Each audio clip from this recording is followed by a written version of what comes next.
Hello everyone, welcome to Reading with Reference today.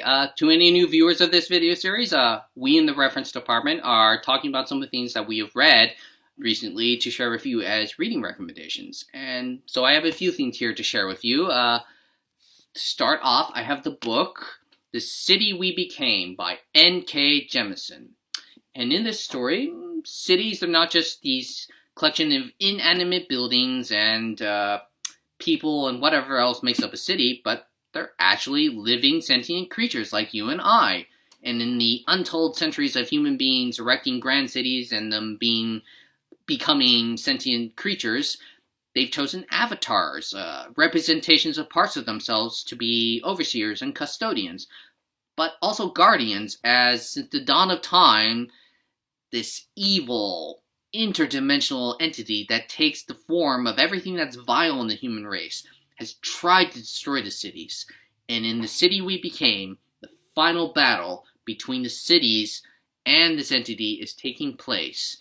And in New York City, the avatars of this city find out that their city has chosen an additional avatar to be the ace in the hole in this final battle. And so the story becomes a frantic race against time to try and find this unknown avatar who will help defeat the entity, save the city and all other cities, and bring peace back to the human race. And yeah, so unique, great plot, interesting, complex characters, and superb writing style make this a wonderful read, and why I would recommend it as a read today. But also just, at least for me, when you're reading it, you're reminded just, you get this feeling just of, I guess, a sense of pride in the place where you live, the city, town, or wherever, and also to be reminded of the goodness in the world as the entity which represents everything that's evil in the world and human race. The avatars, they present a contrast to it, just showing that there is good in the human race. And Jemisin, she's not trying to deliver this message or anything. This is just a feeling I get from reading it, but it's a feel-good kind of science fiction read that reminds you of the greatness of the place, of the human race, and the place where you live. And so yeah, I would highly recommend The City We Became for that reason, and much, much more. It is a beautifully detailed, complex novel. And moving along here then, I have the graphic novel Portugal by Pedrosa. Pedrosa? Hope I got the name right there. But yeah, in this, it follows the story of Simon, the character pictured on the front cover here, a struggling artist who's written a successful novel and done some art that his people have raved about, but Simon, he's not satisfied. He feels incomplete, that a piece of himself was torn off at some point in his life, thrown away, and that without it, he's incomplete as an individual. And so Portugal follows Simon's journey of self-discovery to try and find that indescribable thing he's missing in his life that will make him complete and whole as a human being. And, well, while I would recommend, if you've watched my other videos concerning graphic novels and comic books and Japanese manga, that I would recommend something based on the artwork. The artwork is great in this. Pedrosa does an absolutely wonderful job in conveying the emotions of characters and scenery, but it's the dialogue in the story that makes it well worth the read, as Pedrosa, he's not content just to focus on Simon's story. He focuses on everyone's story as a whole, their experiences. He includes the dialogue of just, random strangers on the sidewalk, or somebody passing by Simon, just,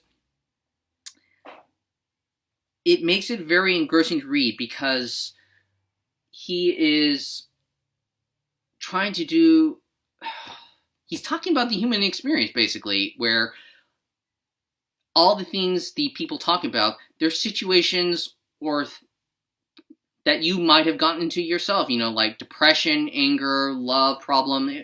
All these sorts of things make it relatable for you to read and engrossing as a result. So yeah, while I would recommend a graphic novel generally because of the artwork, I would recommend only reading Portugal because of the dialogue and the story. It just helps move it along because, again, these characters, their life stories, they're ones you relate to. And so, yeah, I would highly recommend Portugal, not as a graphic novel read, but because of the story, the human narrative being told throughout this entire graphic novel. And then, finally, finishing up here, I have Creativity, a Short and Cheerful Guide by John Cleese. Yes, that John Cleese of Monty Python fame. And in this very short read, only 103 pages long, he is, per the title, he's talking about creativity, but the things he talks about in terms of creativity, you can just apply to life in general because, again, while he is talking about creativity, at the very start of his book, he says that you don't have to be a genius to be creative. You just are creative at heart. And you can sort of reverse that and say that you don't have to be, a genius. Yeah, he's just offering a lot of words of encouragement in here. Like, say you had this great idea and somebody shoots it down, and he offers words of encouragement, in other words, saying that, no, don't be concerned about that. Accept the criticism. It's okay for the idea to be killed, because then you'll come up with an even greater, better idea that will make you feel great about yourself. And that creativity, again, is just this process you go through, and you can't rush it.